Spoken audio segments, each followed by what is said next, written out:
വചനങ്ങളരുളൂ ദൈവമേ, തിരുവചനങ്ങളരുളൂ ദൈവമേ, വചനങ്ങളരുളൂ ദൈവമേ, തിരുവചനങ്ങളരുളൂ ദൈവമേ.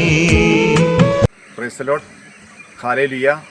നമ്മുടെ കർത്താവായ ഈശോമിശിഹായുടെ നാമത്തിൽ ഈ ശുശ്രൂഷയിലേക്ക് നിങ്ങളെല്ലാവരെയും ഏറ്റവും സ്നേഹത്തോടെ സ്വാഗതം ചെയ്യുന്നു. പ്രിയമുള്ളവരെ, നമ്മളിന്ന് പാലക്കാട് രൂപതയിലെ അട്ടപ്പാടിക്ക് അടുത്തുള്ള ജല്ലിപ്പാറ എന്ന് പറയുന്ന വിശുദ്ധ പത്രോസ്ലിഹായുടെ നാമത്തിലുള്ള ഒരു പള്ളിയിൽ ആദ്യ വെള്ളി ആദ്യ ശനി ശുശ്രൂഷകൾക്ക് ശേഷം ഇന്ന് നമ്മൾ ദൈവത്തിൻ്റെ പരിശുദ്ധമായ വചനമൊന്ന് ധ്യാനിക്കുകയാണ്.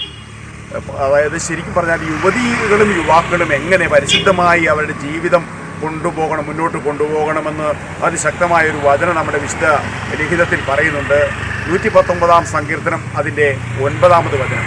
യുവാക്കൾ എങ്ങനെ തങ്ങളുടെ ജീവിതം നിർമ്മലമായി സൂക്ഷിക്കാൻ കഴിയും? അങ്ങനെ വചനമനുസരിച്ച് തന്നെ, അങ്ങനെ വചനമനുസരിച്ചാൽ മാത്രമേ യുവതിക്കും യുവാവിനും നിർമ്മലമായി തങ്ങളുടെ ജീവിതം, തങ്ങളുടെ ജീവിതാന്തസ്, തങ്ങളെ ദൈവമേൽപ്പിച്ച ഈ അഭിഷേകം നിർമ്മലമായി സൂക്ഷിക്കുന്നതിൽ വചനമനുസരിച്ച് മാത്രമേ കഴിയുകയുള്ളൂ. വീണ്ടും സങ്കീർത്തനങ്ങൾ 119-101 പറയുന്നുണ്ട്, അങ്ങയ്ക്കെതിരെ പാപം ചെയ്യാതിരിക്കാൻ വേണ്ടി അവിടുത്തെ വചനം എൻ്റെ ഹൃദയത്തിൽ ഞാൻ നിധി പോലെ സൂക്ഷിച്ചെന്ന്.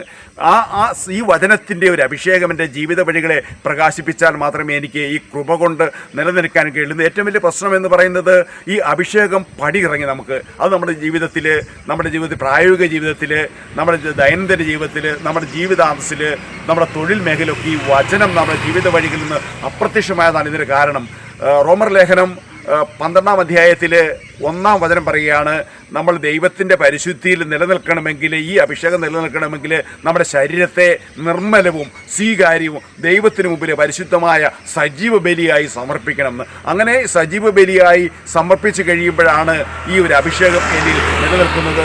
അതുകൊണ്ട് എൻ്റെ പാദങ്ങളെ പരിശുദ്ധിയിൽ നിലനിർത്തണമെങ്കിൽ, എല്ലാ ദുർമാർഗ്ഗങ്ങളിൽ നിന്നും എൻ്റെ പാദങ്ങളെ എനിക്ക് പിൻവലിക്കാൻ കഴിയണമെങ്കിൽ എൻ്റെ ഉള്ളിൽ ദൈവവചനത്തിൻ്റെ ഈ ഒരു അഭിഷേകം ഉണ്ടാകണം. അതുകൊണ്ട് 119 സങ്കീർത്തനം 9 വചനത്തിൻ്റെ ഒരു അഭിഷേകം എൻ്റെ ജീവിത വഴികളെ പ്രകാശിപ്പിക്കാൻ, എൻ്റെ ജീവിതത്തിൽ മാംസം ധരിക്കുവാൻ, ഞാൻ ആ നിർമ്മലതയോടെ എൻ്റെ ജീവിതത്തിൽ ഈ വചനം മാംസം ധരിക്കാൻ വേണ്ടി നമുക്കേറെ ദാഹത്തോടെ പ്രാർത്ഥിക്കാം. അതേ വചനമനുസരിച്ച് വ്യാപരിച്ചുകൊണ്ട് തന്നെ വിശുദ്ധിയിൽ ജീവിക്കാൻ വേണ്ടി ശ്രമിക്കാം. Amen. Praise the lord. Hallelujah.